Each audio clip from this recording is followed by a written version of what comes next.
movement is like medicine, but getting the movement you need to feel better can be a challenge. Now you can keep fit while you sit with QB, the world's leading compact seated elliptical. QB gives you active sitting, letting you burn calories and keep moving in an easy and low-impact way, all while you work, read, or watch TV. QB was named a top 10 gift by Time magazine and has been featured all over the world. It's whisper quiet while it works your abs and core, hip flexors, glutes, quads, hamstrings, and calves. QB is a lifesaver for me. Here's your answer to your problem. I feel young again. Join the hundreds of thousands of people moving more with QB. Call to find out how to get your QB with free shipping and a 30-day completely risk-free trial. You'll also get this QB workout mat free. Now keep fit while you sit with QB. To order, call 800-289-5820. That's 800-289-5820. Call now.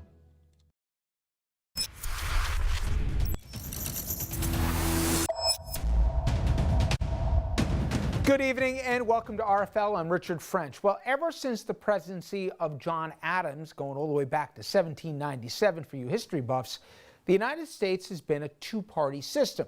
The country simply works better with competing points of view and having a voice in the process. But sometimes those parties have changed, and we are living through yet another one of those seismic moments right now.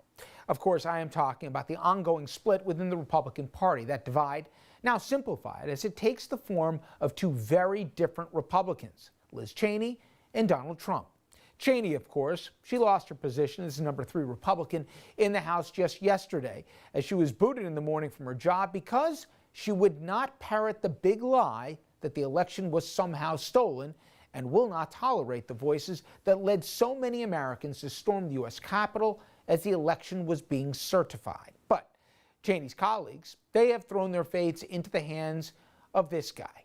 And just like their political idol, most of the GOP is not only following Donald Trump, they're adopting some of his worst and unspeakable traits: his pettiness, his vindictiveness, his need for retribution and revenge, his unending lies, and his need to rewrite history to make those lies easier to digest and easier to take root. Now, it is anything but a moment of pride for the party of Lincoln. Here to document their decline in real time, senior political correspondent Andrew Whitman. And I know we get used to a lot of things, Andrew, but this week marked the date and the time because the Republicans are going to have to answer the history books. Yeah, a big history of the political moment will include this week, Rich. Let's begin with Liz Cheney herself. Just a few months ago, Cheney was far from a household name, and you almost never saw her doing nationwide interviews on network TV. But that changed with her expulsion from House GOP leadership yesterday. She was on the Today Show this morning talking about Trump, his big lie, and the riot it caused at the Capitol. For reasons that I don't understand, leaders in my party have decided to embrace the former president who launched that attack. And I think you've watched over the course of the last several months the former president get more aggressive, more vocal, pushing the lie. And I think that's a really important thing for people to understand. This isn't about looking backwards. This is about the real-time current potential damage that he's doing, that he continues to do. Cheney also spoke out about the state of the GOP and where it's going, plus the overall climate in a very divided, very partisan Congress. I think it's very important for all of us, Republicans and Democrats, to get back to the days where we engage on substance and where we don't treat our political adversaries as enemies. And she repeated her call for an independent commission to investigate the riot, one that would focus on the riot itself and nothing else. There is real concern among a number of members of my own party about a January 6th commission. And I think, I've been very public that commission needs to be bipartisan.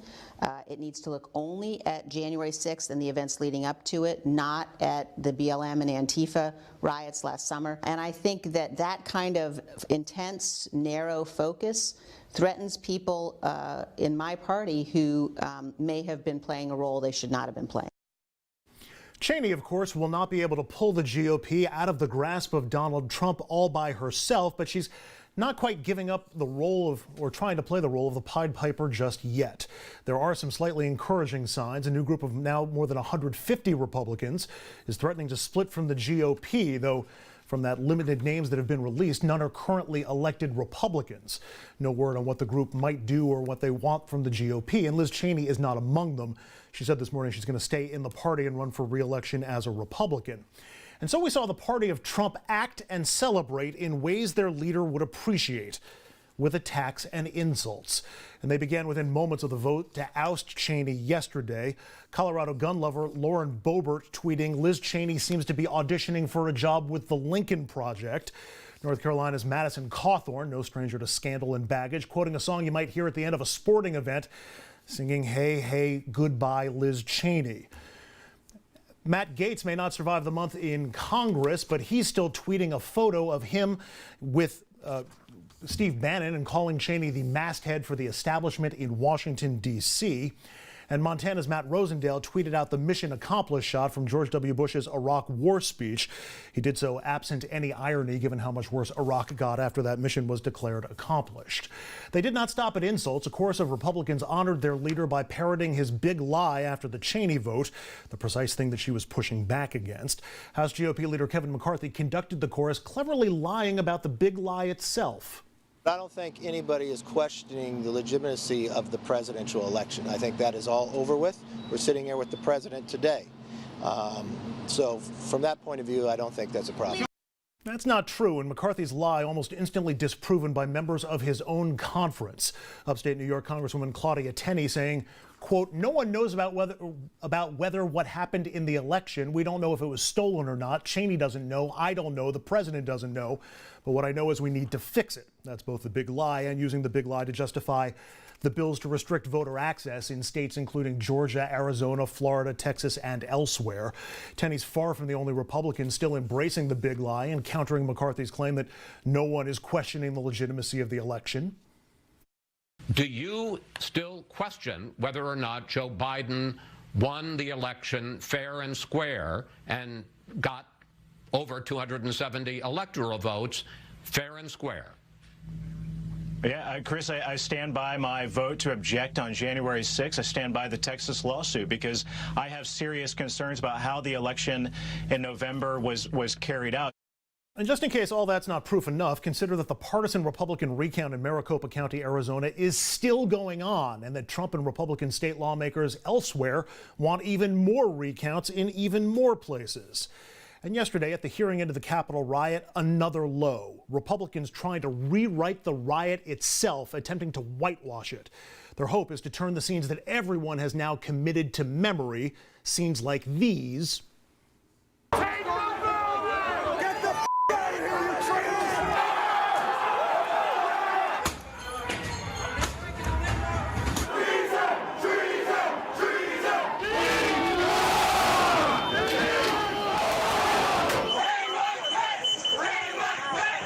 Republicans are now trying to turn all that into this. The truth is being censored and covered up. As a result, the DOJ is harassing peaceful patriots across the country. Without accurate answers, conspiracies continue to form. Let me be clear. There was no insurrection, and to call it an insurrection, in my opinion, is a bold-faced lie. Watching the TV footage of those who entered the Capitol and walked through Statuary Hall showed people in an orderly fashion staying between the stanchions and ropes taking videos and pictures. You know, if you didn't know the TV footage was a video from January the 6th, you would actually think it was a normal tourist visit. In fact, it was Trump supporters who lost their lives that day, not Trump supporters who were taking the lives of others. At 2:07, a mob of Trump supporters breached the steps. I don't know who did a poll that is Trump supporters. You had the media saying the same thing, but I don't know who did the poll to say that they were Trump supporters. Unconscionable, Rich. We saw it with our own eyes. You know, we have played sound from the officers that day. Michael Fanone. And by the way, more than 200 officers were injured that day. And we have members of Congress equating them with tourists. Tourists! And that even though they were carrying the Trump banners, coming from a rally that Trump organized and scheduled, and then directed them to go take the Capitol, he then says, we don't know, another one of his colleagues, that they were even Trump supporters. I mean, the rewriting of history is beyond nauseating. But for me, if I follow the logic of Republicans, we shouldn't trust any elections. Even though they've been certified, there have been recounts. Republican secretaries of state for the contested states were the ones who said these are completely legitimate after 3 times. We shouldn't trust any elections anymore. I mean, if you take their insanity to its inevitable conclusion, I don't know you have a democracy at the end, Andrew, and that's not hyperbole. Well, I think it's actually worse than that, Rich. It's not that you can't trust the results of any election. They're basically saying you can't trust the results of any election except the ones that Republicans have won. Because as they objected to the election results back in January, you had members of Congress who had been reelected in that election who were casting those votes. In the same states, saying somehow you can't trust it. But I got here, my election is legitimate. It's worse than an insult on democracy. It really is pulling at the fabric of the American democracy. And what about McCarthy walking in front of a microphone saying, of course no one debates the legitimacy of the election. You played the sound bites. Okay, now, McCarthy's interested in being the Speaker of the House. He wants to win the gavel at any back. cost, even to the country. He will say or do anything. Now, we interviewed earlier this week A.B. Stoddard and also Dana Milbank, who one was there for the actual behind-the-closed-door vote, and the other one has been very wired into Republican circles on the Hill. Apparently, A.B. says Cheney's got receipts, and you heard it in between the lines here, that some of her colleagues are afraid when this commission on January 6th goes down, there's going to be complicity that's going to be able to be shown. I wonder how much that's driving here, not only the rewriting of history with people like Matthew Gaetz with a seat at the table and Crawthorne and the rest of these, oh my God. But imagine that, Andrew. Well, I think Republicans are trying to get ahead of that by laying this marker, as wrong as it is, down now so that it gets stuck in people's minds when the truth eventually comes forward. I'm also beginning to worry that that commission's never going to happen. So how are we going to get those details to light if we don't get a commission? All right, Andrew. When we come back, huge news today as it relates to COVID. It's enough to make you throw your mask and smile. CDC rules just coming out this afternoon now saying you can ditch the mask just about anywhere if you've been vaccinated. But will that actually discourage some people from getting their shots? The latest news and that discussion straight ahead.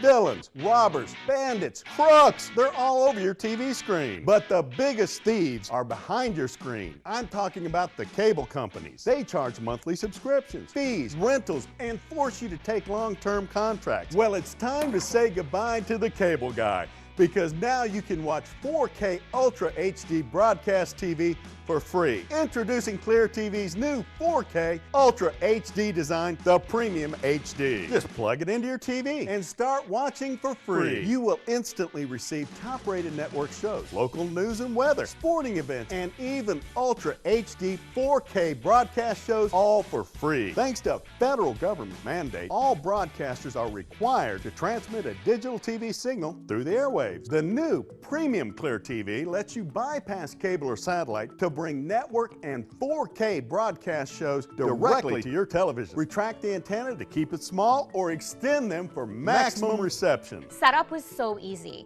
I took my Clear TV antenna, plugged it into the back of the TV, and now I can watch my favorite broadcast channels anywhere in the house for free. We're just off the coast here in the Gulf of Mexico receiving free network broadcast HD TV. Imagine all the free shows you'll receive at home. Basic cable and satellite services can cost you up to $80 a month. That's $960 a year and almost $10,000 over a 10-year period. Watch TV in as many rooms as you like with no additional monthly fees. Stop spending money you don't have to spend. Call or go online now and get your premium Clear TV 4K Ultra HD antenna for only $19.95. It's backed by our 60-day money-back guarantee. Order now, and you can add a second Clear TV free. Just pay separate processing and handling. That's a $40 value for only $19.95. I can't believe I get all these channels for free. Plus 4K Ultra HD, Clear TV is for real. IRS, open up. The IRS is the most feared agency in the country and has the power to seize assets, garnish wages, and even put you in jail for back taxes and unfiled tax returns. Don't be a victim. Call Kick IRS right now and let us kick those IRS problems out of your life once and for all. Our powerful team of tax experts will fight hard for you and will not stop until we've resolved your tax problems on your terms. And if you qualify, we may even reduce or eliminate your tax debt altogether. No more sleepless nights wondering when the IRS is going to come after you. Take control of your tax problems today and make the phone call. We have an A rating with the Better Business Bureau, and we offer a 100% written guarantee, so there's nothing to lose and everything to gain. The consultation is free and the phone call is free, so pick up the phone right now and kick those IRS problems out of your life once and for all. Call 1-800-284-0468 to get the tax help you need today. Again, that's 1-800-284-0468 or go to kickirs.net.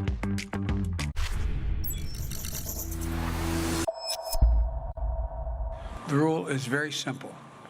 Get vaccinated or wear a mask until you do. President Biden with a reminder to Americans as we hit a major milestone in the fight against COVID in our quest to return to normalcy. Remember that? Well, the CDC announcing today that all Americans, every one of us, if we are fully vaccinated, can now go without masks indoors as well as outdoors.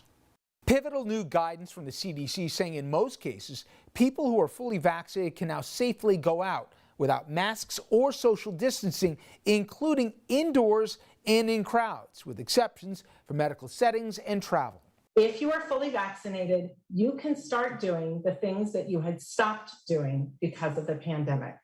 We have all longed for this moment when we can get back to some sense of normalcy. And more Americans are on their way to being vaccinated, with 12 to 15-year-olds now able to get a shot in every state. You're about to get your first vaccine. For the first time, major pharmacies now offering shots to that age group after the CDC gave its recommendation saying the Pfizer vaccine was found to be 100% effective in 12 to 15-year-olds with no safety concerns. We've been really eager to get them vaccinated as soon as possible. 13-year-old Lucy Olson among the adolescents eagerly getting her first dose. It didn't hurt as much as I was expecting, and it went quicker, and I haven't had any side effects. This expansion making 17 million more Americans eligible for the vaccine, a major step as case numbers drop along with many states' restrictions. In Florida, where all mandates have been lifted, the governor announcing on Fox News that he's pardoning anyone who violated mask or social distancing orders when they were in place. These things with health should be advisory. They should not be punitive. And so we're happy to use our constitutional authority.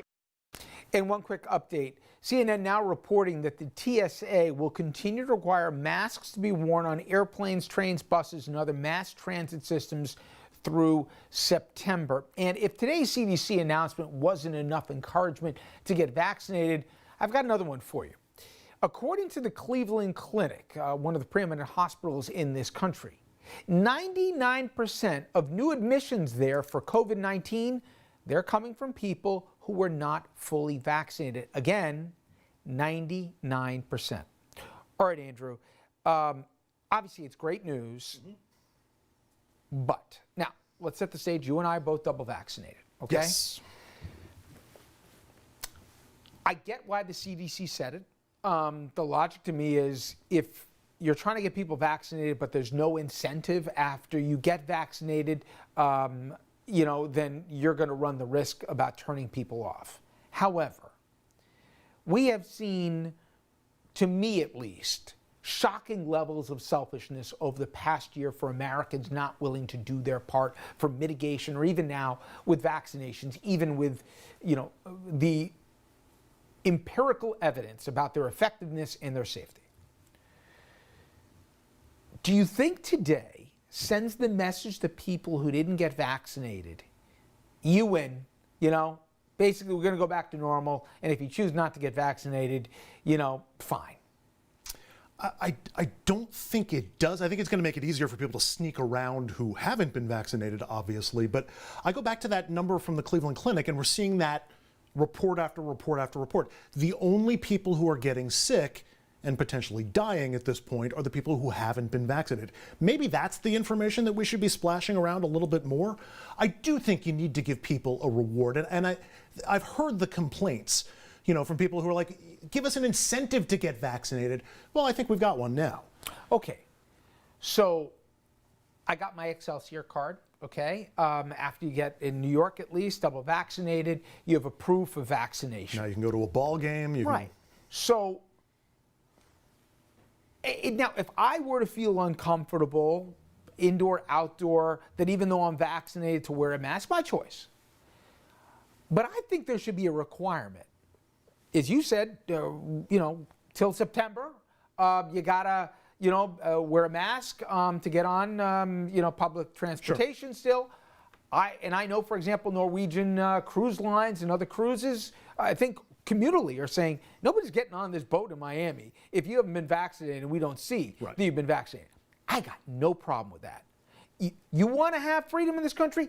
The price of it is you get a vaccination. And if you choose not to, and you don't produce the evidence because you don't want to, you're not getting on the boat. You're not getting on the plane. You're not getting in the ballpark for me.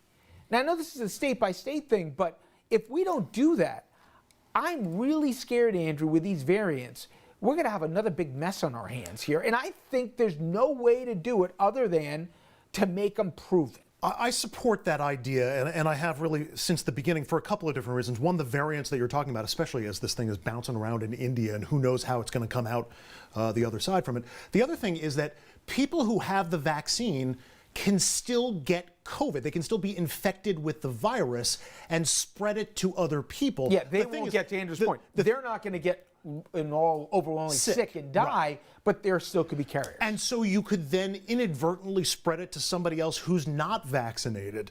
Okay, let me give you another endanger them. We are, in a sense, all our brothers' keepers. We knew we couldn't go to school if you didn't get the measles vaccine, among other things. Should we require the COVID vaccine for kids to go back to school in the fall?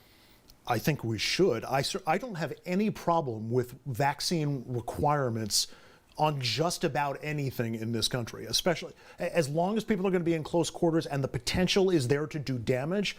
Why not? We agree. Coming up next, everyone, the ongoing debate over infrastructure. President Biden, he meeting again with Republicans looking to do a deal, but a growing number of Democrats say time's up.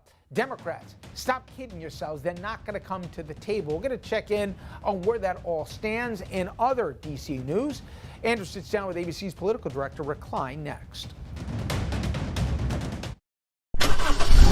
The first 3 months, we saved $4,100. CarShield saved me over $6,000 in engine repairs. I saved $4,100 out of pocket. Amazing, amazing. Customers everywhere agree. If your car is out of warranty, you need to call CarShield before your car has an expensive breakdown. Without CarShield, there was no way that I could afford to get my car fixed. An engine, transmission, or computer system breakdown could cost you thousands of dollars, but not with CarShield, America's #1 car protection provider. CarShield saved us $4,000. That was great, right? Yes, it was. We're just happy with CarShield. They put a transmission in it and a motor. Who does that? CarShield makes sure you don't have to pay for expensive car repairs. The components that we're using are not getting cheaper. So nowadays, coverage is even more important. CarShield covers most makes and models from 5,000 to 150,000 miles. It's easy, affordable, and no long-term contracts. And when customers realize that they're getting a $5,000 job for $100, they're excited. I've had customers who were so happy that they did break down into tears and cry. We saved over $6,000 on a complete engine rebuild of our truck. With CarShield, I saved over $3,600. It's a no-brainer. I never have to worry about being taken advantage of when it comes to car repairs. It's like having a suit of armor around my car. Cars will break down, and those breakdowns could cost you thousands unless you call CarShield today and get the protection you deserve. CarShield saved me in excess of $10,000. And when you call, you'll also receive at no extra cost roadside assistance, towing services, and rental coverage. If your car's out of warranty, believe me, You want to have CarShield. Make the smart choice and protect yourself from sky-high auto repair bills. Call now for a free and instant protection plan quote. It's only a matter of time until repairs are needed. And once your car breaks down, it's too late. Call 800-858-4214, 800-858-4214. When you fall and can't get help, you will lie on the floor for hours or days in constant, terrible anguish, which often results in a tragic outcome.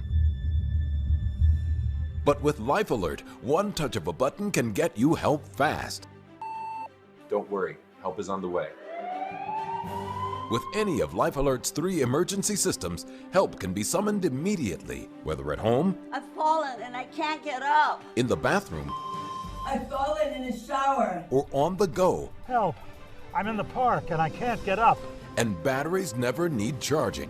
Life Alert saves a life every 11 minutes. For a free Life Alert brochure, call 1-800-215-6582. That's 1-800-215-6582. Call now. 1-800-215-6582. What I'm not ready to do, I'm not ready to do nothing. I'm not ready to have another period where America has another infrastructure month and doesn't change a damn thing. President Biden, as he's been saying for weeks now, he wants to do a deal. He's ready. Let's get a deal done on infrastructure. He's proposing a $2 trillion package, including things like home health care, school improvements, things not typically considered brick and mortar infrastructure stuff. Now, he met with Senate Republicans at the White House today again, many of whom pushing for a smaller $600 to $800 billion package that focuses on roads and bridges. Now, the price tag and how to pay for it, again, still the biggest divide. Republicans say they will not peel back some of the Trump tax cuts to corporations and to top income earners, as President Biden wants, and they are sticking to that much lower, narrower vision of what this package should be and will mean. We first have to start with the definition of what is infrastructure. That's not home health. That's road, bridges, highways, airports, broadband. Those are the places we could find common ground and work together. Meanwhile, more and more Democrats, including former Obama advisor John Podesta, he's telling Biden, forget it already. The Republicans are not going to come to the table. Don't wait for them for a deal. And that was the first topic of conversation Andrew had today as he sat down with ABC News political director Rick Klein. Rick, President Biden is meeting with Republican lawmakers on infrastructure today. He clearly wants to work with them, or at least look like he wants to work with them. Democrats are starting to complain. John Podesta in Politico saying drop the Republicans and do it yourself on infrastructure. How close do you think Biden is to doing that, and is there any sense where his final straw on Republican cooperation might be? Well, he's going to have to continue to try, in part because he doesn't have the Democratic votes yet. One of the meetings he had this week was with Joe Manchin of West Virginia, and until or unless you've got his support, as well as Kyrsten Sinema of Arizona, another senator who's at the White House this week, you don't have all of the Democrats, and therefore you don't even have a majority to do it under special rules, much less 60 votes. So I think that's a complicating factor, to say the least. I also think Joe Biden genuinely does think that infrastructure is an area where you can get both parties working together. If you got away from the issue of how you pay for it, which is, of course, a huge one, I think even the signals from leadership yesterday at the White House was that there's a targeted package that could work here. So Biden's inclination is going to continue to go for that deal, but at the very least, until he has the Democrats on board, I don't think he can ditch attempts to go, at least attempt to get Republicans. I want to take you back to the drama on Capitol Hill yesterday morning. Liz Cheney out of House Republican leadership. That she would stick to her position is not a surprise. I'm curious, what did surprise you from the Cheney showdown yesterday? Well, one is the lack of drama, actually, is that we expect this big tense vote, and it ended up just being a voice vote and by acclamation, some boos for Cheney, and that's it. I'm surprised that it went as quietly and as quickly as it did. I was also shocked, honestly, to hear how many members of Congress in a in a hearing just hours later, were out there rewriting entirely the truths, the facts of January 6th, suggesting that it wasn't Trump supporters who were at the Capitol. I looked, in one member of Congress said that it looked like a tourist visit, which was mind-boggling. You also had Kevin McCarthy yesterday at the White House, again after Cheney's ousted, say, I don't think anyone is trying to relitigate the election. Of course, President Trump and many of his colleagues are trying to do just that. So I think the extent to which the rewriting of facts and truth is taking place in the Republican Party is still startling. This wasn't just about let's get together as a message. This was we believe, or at least say we believe wholeheartedly what Donald Trump is saying, even when he's lying. I'm curious, Rick, as somebody who spends a lot of time on Capitol Hill, when you heard that rewriting in that hearing yesterday, just what your reaction to it was, I guess from a personal standpoint, as somebody who spends as much time there as you do. Yeah, look, I love that building. It's a beacon of democracy. Walk its hallways, and was there just yesterday again. And to my mind, the fact that so many people who witnessed it and serve in Congress and saw how close people came to actually killing members of Congress. I don't think there's any doubt that there were Republicans as well as Democrats who would have been murdered by that mob had the Capitol Police not stepped in. I think the defaming, the suggestion by one member of Congress that the woman trying to breach the House chamber was executed. That's crazy talk to my mind. And I think you saw Nancy Pelosi even respond today and say that's sick. And look, I don't know how anyone can have seen that and not come away with the conclusions about the facts. Nothing has changed in the aftermath to make it look like it's something other than it was. And to my mind, it is appalling that anyone would try to either underplay what happened or to entirely redefine the facts. Let's go back to Liz Cheney. She got some national FaceTime this morning, but her next act is less certain. We've heard about the Evan McMullin, Miles Taylor new movement for anti-Trump Republicans, though not clear what that is. Where do non-Trump Republicans go from here? Do they even know?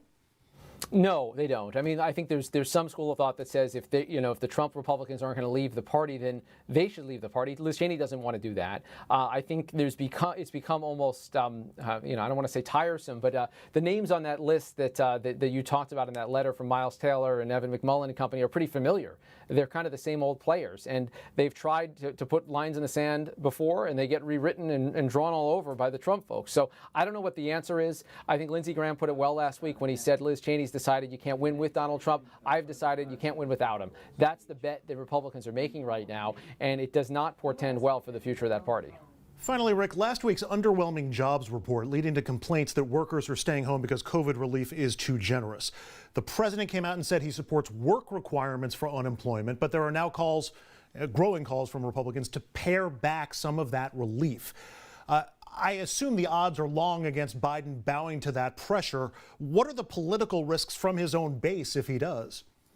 Well, I would note that Biden has been pretty adamant that he doesn't believe that the extended unemployment is a problem, but he also makes clear that anyone who's trying to game the system by staying out of work intentionally to get additional benefits is breaking the law. So I don't think Biden is going to shift, but I do think he is attuned to the political pitfalls of looking like you're being overly generous as a government program if it means that bars and restaurants and businesses are having trouble just getting people to work. Always great to get a peek inside the district from Rick Klein, ABC News political director. Rick, as always, thanks very much. Thank you. And up next, no company has done better through this pandemic by a wide margin than Amazon. They are making record profits, but some say they're doing it at the expense of the American worker and of other companies in this country. We're going to do a deep dive with the author of a new book about the online behemoth. That next. This is important news for people who took certain drugs for HIV and then suffered serious injury to their kidneys or bones. Your HIV drug could have contained TDF, an ingredient known to increase the risk of kidney disease and kidney failure. TDF has also been linked to bone fractures, bone density loss, and softening of the bones. If you or a loved one took Truvada, Viriad, Atroplus, Stribild, or Complera and then suffered from kidney disease, kidney failure, bone fractures, osteoporosis, osteopenia, osteopenia, or osteomalacia, call the lawyers at Davis & Crump right now to see if you're eligible for a cash award and medical expenses. If you or a loved one took any of these medications and were then diagnosed with kidney disease, kidney failure, bone fractures, bone density loss, or softening of the bones, call Davis & Crump right now to see if you're eligible for a cash award and medical expenses. Our first consultation is free, and we don't get paid unless you get paid. Call Davis & Crump right now. Operators are standing by. After an auto accident, insurance companies will fight hard to avoid paying you. At Vocate Legal, we believe in fighting smarter. We know how insurance companies think, and that's why we use our experience-based strategy to outsmart them. Our accomplished attorneys have the knowledge, skills, and track record to pursue better legal outcomes at no upfront cost to you. Call us today or visit vocate.com for a free consultation. Vocate Legal, fight smarter. Remember when taking a hot bath was the best part of your day? And for some, it can be hard and even not safe just getting in. Older bathtubs can be as high as 20 inches. Let's face the facts. As we get older, our knees and backs start to hurt us. Getting in and out of an old bathtub can be difficult and even dangerous. Jacuzzi Bath Remodel, a name you know and trust, has the perfect solution for you. We call it the tub to shower conversion. We'll remove your old bathtub and the need to step over a dangerously high threshold, replacing it with the safety and luxury of a low-profile walk-in shower. Advanced materials mean no more mold or mildew from an old bathroom, and all this in about a day. As a special bonus to you, you'll get a special extra safety feature for free. So please call now.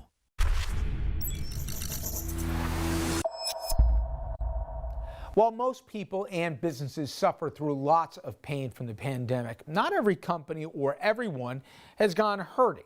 Now, companies that were able to get products to consumers through home delivery, they did very well. And one company, Amazon, they did better than anybody else. Amazon's success turned into an even rosier pandemic for Amazon owner Jeff Bezos. Now, the numbers so big, let's just look at Amazon's numbers for the first 3 months of this calendar year. Amazon did more than $108 billion in sales in the first quarter. As a frame of reference, that's a 44% increase over the same period in 2020. And Amazon's profits were also huge, more than $8 billion, again, for the first quarter this year. That's an increase of 220% over the year prior.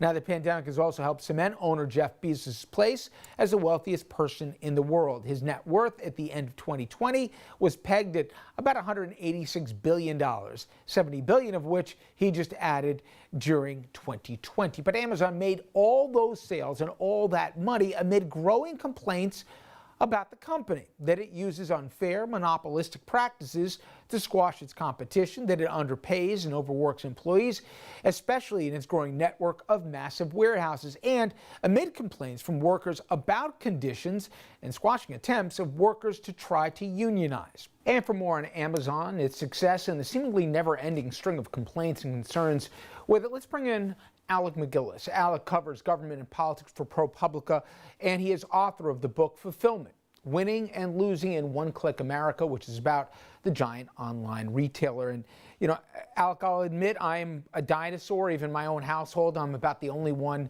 who doesn't buy everything online right now. But I had always thought that somehow Amazon was the inevitable through line from, you know, the mom and pop to the big box store to finally something online. But I gotta tell you, when you go through the book, there's no read of this where the better Amazon does, the better America does. It's almost at opposite interests, even if that wasn't the intention. Exactly right. I mean, you really saw that so starkly this past year, where we as a nation just had, and as a society, had such a dreadful year in this year of the pandemic. And it was just such an extraordinarily good year for Amazon, to a degree that's really kind of hard to capture. The numbers are just through the roof. And so, you know, the old saying that, you know, what's good for GM is good for America, it's just very, very hard to, that was, you know, questionable at the time, even in that context, but it's very hard to even, to think of what's been going on with Amazon in those terms. I mean, 50% growth nearly 50% growth in sales this past year, 50% growth in warehouse space to handle the surge, 400,000 more employees.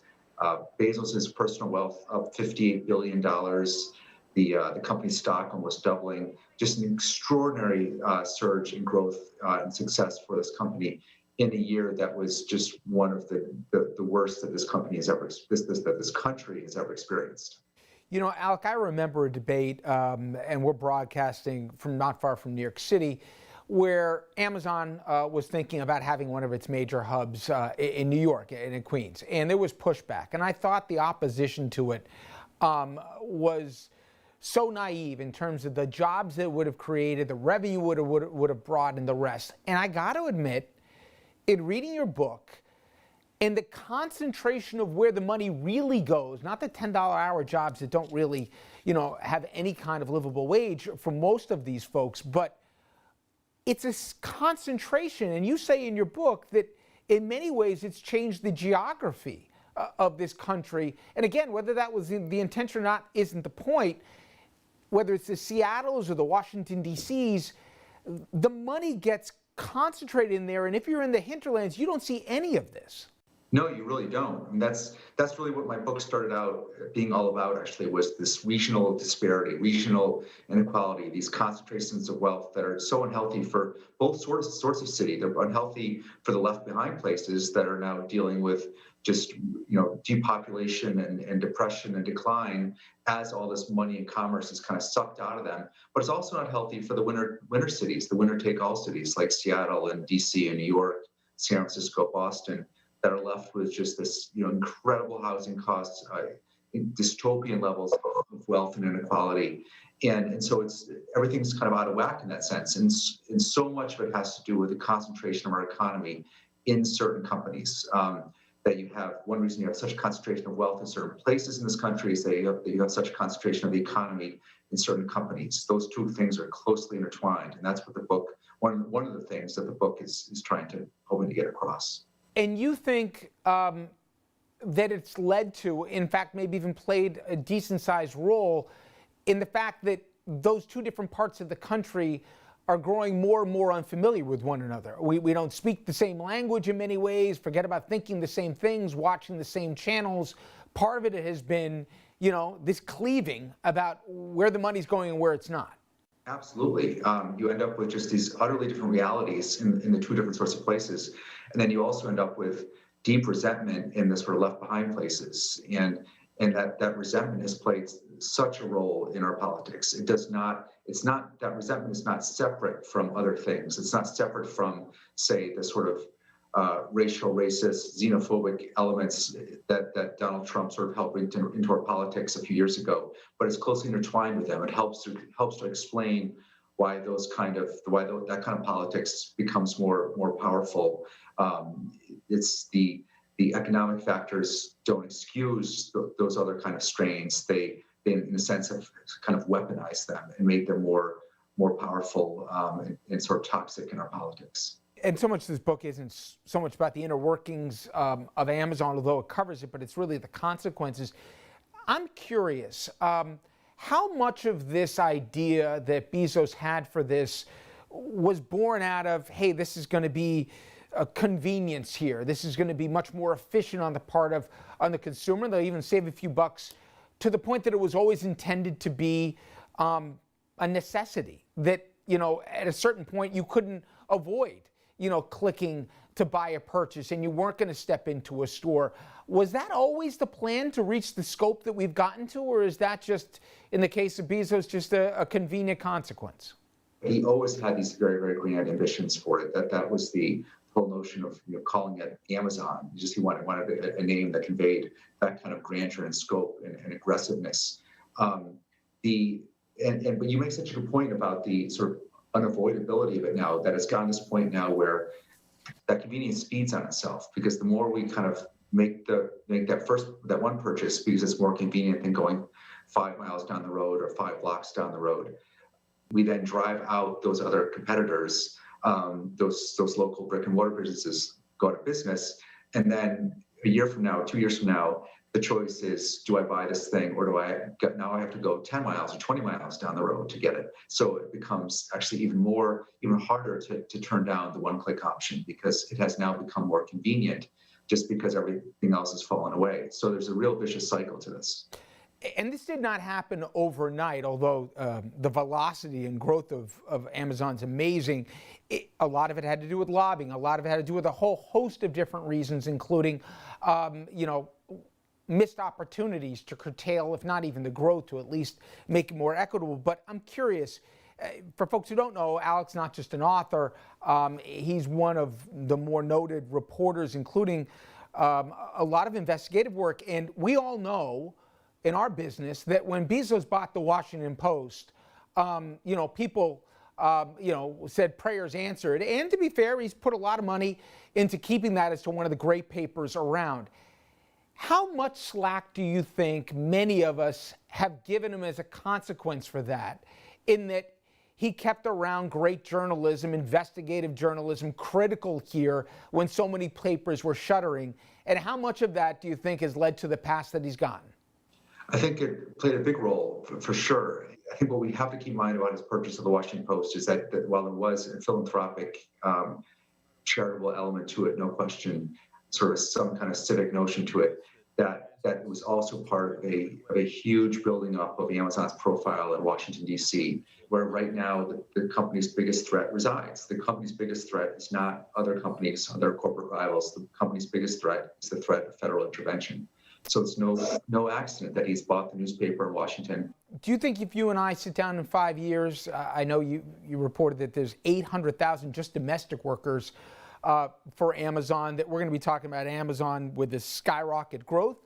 Or do you think the government's going to say, wait a second, this is cannibalization. This is not healthy here. Somebody's got to rein this thing in. It's already gotten too big. Which direction do you think is more likely? This is what's going to be decided really in the next year or two. There's a big fight looming right now in Washington on this very subject, and there are signs that it's going to be a real fight. That the Biden administration is taking this seriously. It's made some appointments that suggest it is concerned about this.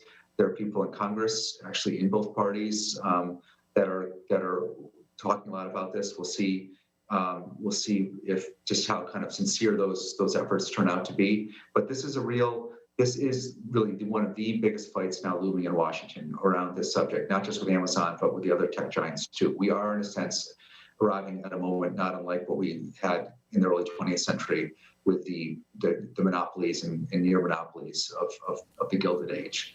And it's now time to essentially confront that again. And it'll determine whether in a few years we're looking at them with 2 million employees and even more warehouses. They announced just today that they're hiring 75,000 more people, just like that.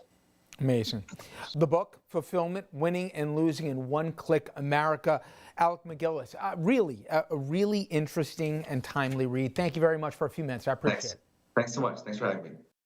And up next, the scenes out of Israel and Palestine, horrible to see. It's also popping up more and more in our domestic politics in some seriously wrong and insulting ways. More on both of that after this. For more than 150 years, Brinks has been trusted with keeping your money safe. Now, Brinks introduces the Brinks Money Prepaid MasterCard to help protect what matters most to you. When having confidence that your money is safe matters most, Brinks can help. I trust Brinks to help me do the right things with my money, and my family trusts me. When having control of your money matters most, you can trust Brinks. Just load money onto your card account or use direct deposit. Direct deposit puts our money in our hands faster than a paper check. And Brinks helps us spend responsibly. We can track our purchases and pay bills online. Call now or go online to order your Brinks Money Prepaid MasterCard. There's no credit check and no cost to order. And with a qualifying direct deposit, we'll upgrade you to Brinks Preferred, including a savings account that can earn up to a 5% annual percentage yield. Call 1-800-948-5902. Right now to order your Brinks Money Prepaid MasterCard. There's no cost to order. Call now. I didn't know some Medicare Advantage plans may pay for dental visits, Did you? I didn't know some Medicare Advantage plans may pay for transportation to my doctor. Did you? I didn't know some Medicare Advantage plans may pay to have my prescriptions delivered directly to my home. Did you? These and more are important benefits some Medicare Advantage plans may give you. So if you're eligible for Medicare, call us right now because you could enroll in a plan with some amazing additional benefits. Call now. Attention timeshare owners. This is an urgent consumer alert from the Timeshare Exit Hotline, a national company specializing in helping consumers legally get out of their expensive timeshare contracts. We're offering you a way to legally get rid of your timeshare. So if you're fed up with the maintenance fees that keep on coming and want to learn if you can terminate your timeshare legally and permanently, call today. Even if you've tried before and were unsuccessful in getting rid of your timeshare, call today and see if we can help. We offer a complete 100% unconditional client satisfaction guarantee. Make this completely free call and learn how we can help you legally put an end to your timeshare nightmare once and for all. You have nothing to lose, so call right now to qualify and receive a free consultation. You can terminate your timeshare legally and permanently, but you've got to call now. Call the number on your screen today. It's a free call. Next to the Middle East, where rockets and airstrikes continue as Israel and the Palestinians engage in their heaviest fighting in years. But it's not just long-distance attacks anymore. Individual acts of violence now being reported as residents of both areas turning their anger on one another.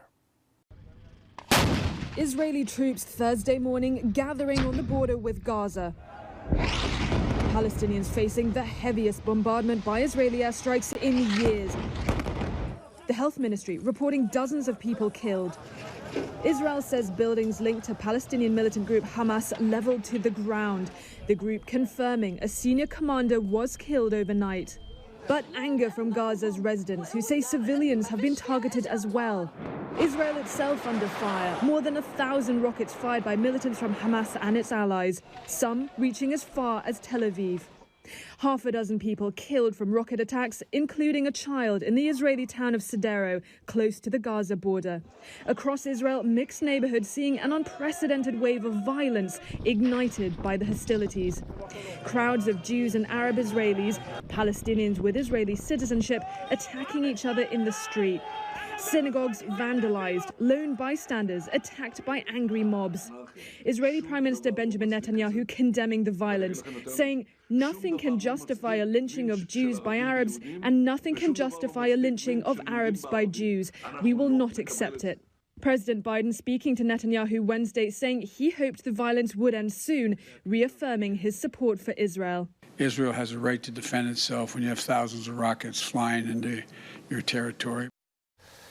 And there is also another element to the violence there. It is beginning to bleed into our politics stateside. Republicans and their media outlets have been increasingly attaching themselves to Israel's fate as well as its politics, leading to, frankly, outrageous and even anti-Semitic comments couched in political language.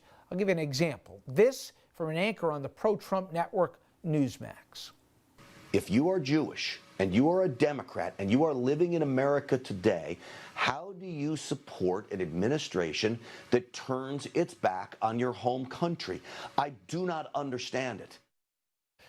There's a lot wrong with that. And Andrew, it is not an unprecedented comment. I've heard this before, that for anyone who's Jewish, Israel, you have to be in lockstep with, or else you are not loyal to your faith. A few things I need to dissemble from all of this. First of all, the United States is the homeland of American Jews. To say otherwise, or to say what that guy was saying, is tantamount to saying every Catholic, owes allegiance to the Vatican and that's their homeland. It's perfectly insulting. The one thing that American Jews agree on, and I'm loath to say that because we almost agree on nothing, is that Israel has to exist as a Jewish state. That's the result of our history and going back to the Holocaust. But how we get there, how you keep Israel in existence and as a Jewish state, is a matter of serious division. There are serious concerns that the Netanyahu approach, the strength and we'll just blow up our enemies approach, doesn't work. And it winds up in leaving a two-tiered state, almost an apartheid state, as critics would say, that can't sustain itself in the long run. There is a large current of American Jews who want to see Israel sustain itself, but somehow incorporate and allow for the rights of Palestinian people. The only way it can salvage itself in the long term. Yeah, it's the only viable way for some for Israel to go along that way. And it's a complicated subject, but for people to simplify it and say, pick a side, and your faith here decides it for you, really insulting. Yeah, and there's also an evangelical argument about Israel because it has to do with biblical references, and so unilateral support for Israel. It's more. Let's put it this way: if you're not Jewish, stay out of the Israel as the Jewish home political debate, please, please. Listen up, newsmakers. All right, we'll be right back. Stay with us. 8 years ago, my daughter called to say she was expecting our first grandchild. But I never actually heard her say that. And the first time my granddaughter called me Papa, I didn't hear that one either. Can you imagine? Oh, I know I lost some of my hearing, but I was embarrassed, too stubborn to admit that. For Father's Day a few years ago, Gina and Ryan bought me a nano hearing aid. And my precious Ryan, I love hearing her call me Papa. I love hearing everything again. What have you not heard by not wearing a hearing aid? You're going to have many more special moments in your life. Don't miss hearing a single one of them. Call Nano. Order your full pair of hearing aids for only $297. 1-800-259-1401. Make today the day you finally start hearing better again with Nano hearing aids. 1-800-259-1401. 1-800-259-1401. Mary and Shirley both need oxygen. Shirley lost her freedom the day she went on oxygen, but Mary has the ultra-compact Inogen 1 G4 oxygen concentrator from Inogen. It's the smallest and lightest model we've ever made, so she'll always have the oxygen she needs anytime, anywhere. The sooner you call, the sooner you can reclaim the freedom and independence you deserve. Call now for your 30-day risk-free trial. Call 800-683-1390. That's 800-683-1390. If something happened to you, what would happen to them? Their home, their education, their future. You need life insurance, and chances are SelectQuote can help you get it for less than $1 a day. SelectQuote found Jacob 40, a $500,000 policy for only $19 a month. And SelectQuote found his wife Wendy, a $500,000 policy for only $17 a month. Our secret? At SelectQuote, we aggressively comparison shop up to 10 highly rated companies to find you the company with the best rates. We found Gary, 35, a $1 million policy for only $22 a month. Why pay more? Give your family the security they need at a price you can afford. Call 800-717-7198 or go to SelectQuote.com now and get the insurance your family needs. At a price you can afford. SelectQuote. We shop, you save. Before we go, a special event decades in the making. A 78-year-old Alabama woman walking across the stage, proving it's never too late to earn your college degree. Tonight, The Graduate and a lifelong dream fulfilled. Vivian Cunningham from Birmingham, Alabama, was a single mother of two in the 1960s, working at the Alabama Power Company as a custodian and then in their mailroom. They offered to reimburse college tuition, and Vivian would take them up on it, pursuing her education, taking courses a couple at a time, but never quite finishing her bachelor's degree. Now retired, Vivian kept going to school at Alabama's Samford University. And at 78 years old, Vivian graduating with her degree. Vivian Rosetta Cunningham. Her family by her side, her son Donald, now 59, her daughter Tara, 54. Grandchildren and great-grandchildren cheering her on too. The school documenting the moment. I really felt great. That's the only thing I can say is I was just elated. And Vivian is not done. I might go for the master's degree. But I'm going to rest for a while. And right here tonight, The Graduate. Hi, David. Vivian and her message. And if you have a dream and you're passionate about that dream, pursue it. Don't let anyone tell you that it can't be done. That's all the time that we have for tonight. For Andrew and myself, thank you so much for joining us. We'll be back here tomorrow, 6 p.m. Eastern Time. Hope to see you Friday. Shake your legs, shake your abs, shake your butt, shake up